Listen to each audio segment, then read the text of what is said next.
Alertas de cientistas sobre as ameaças à vida na Terra deixam apreensivos homens e mulheres de todo o mundo. Riscos que podem tornar reais as profecias do Apocalipse, tema da nossa série de reportagens.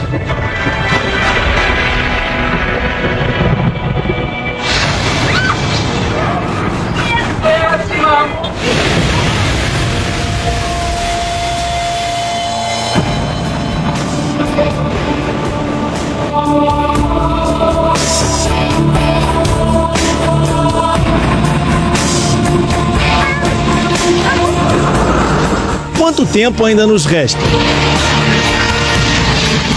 E o que vem depois do fim?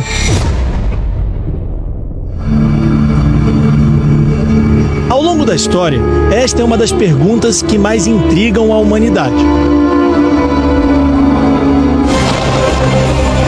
Entre as várias respostas encontradas pela imaginação e a fé dos homens e das mulheres está o livro do Apocalipse, o último dos 66 livros da Bíblia Sagrada.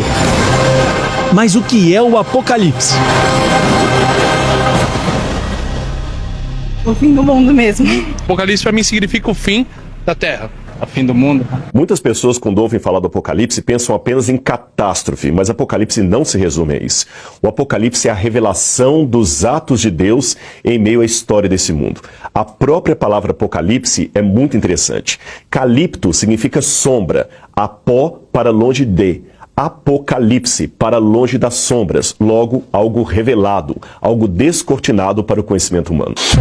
Ainda que para os religiosos a palavra Apocalipse signifique conhecimento, luz, não é este o sentido mais comum do termo. Pelo contrário, quando queremos dizer que algum acontecimento foi terrível, a palavra que ainda nos vem é apocalíptico. Isto vem de longe, 700, 600 anos antes da era cristã. Os profetas Isaías, Ezequiel e Daniel já alertavam os fiéis para o fim do mundo.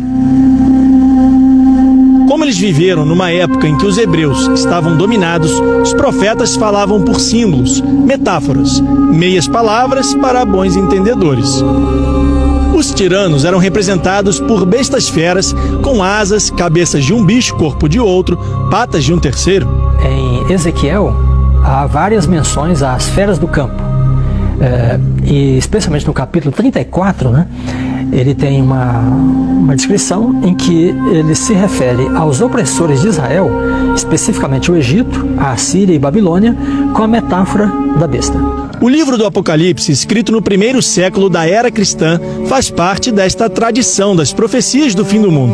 Como os profetas do judaísmo, João, apóstolo de Cristo, também foi perseguido por tiranos, no caso, os romanos. Exilado na ilha de Patmos, na costa da Grécia, ele ficou numa caverna, no alto de uma montanha, diante do mar Egeu. A caverna do Apocalipse, como se tornou conhecida, virou patrimônio da humanidade em 1999. Essa é a recriação em cenário do local exato onde, segundo o livro do Apocalipse, João teve a visão de Cristo, de anjos e do próprio Deus. Aqui foi dito a ele o que deveria escrever, as revelações, os fatos e os acontecimentos do futuro. Revelação divina, testemunho da época e previsões. Esta pode ser a chave para entender por que o livro do Apocalipse, assim como os de outros profetas, tem impressionado tanto as pessoas por tanto tempo. Porque são muitos detalhes precisos e é surpreendente que realmente seja tão preciso. Então eu acredito que a parte final da profecia de Daniel, a parte final da profecia de Apocalipse, fala dos nossos dias e do futuro que nós vamos enfrentar. As ameaças concretas ao planeta e à humanidade reforçam a mensagem do Apocalipse. Hoje, muitas pessoas, mesmo destituídas de qualquer valor religioso, teológico ou de fé, estão admitindo que o mundo está marchando para o seu fim.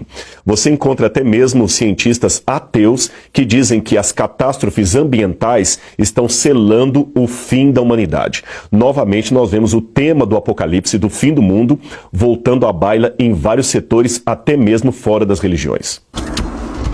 É o caso do relógio do fim do mundo. Ele foi criado em 1900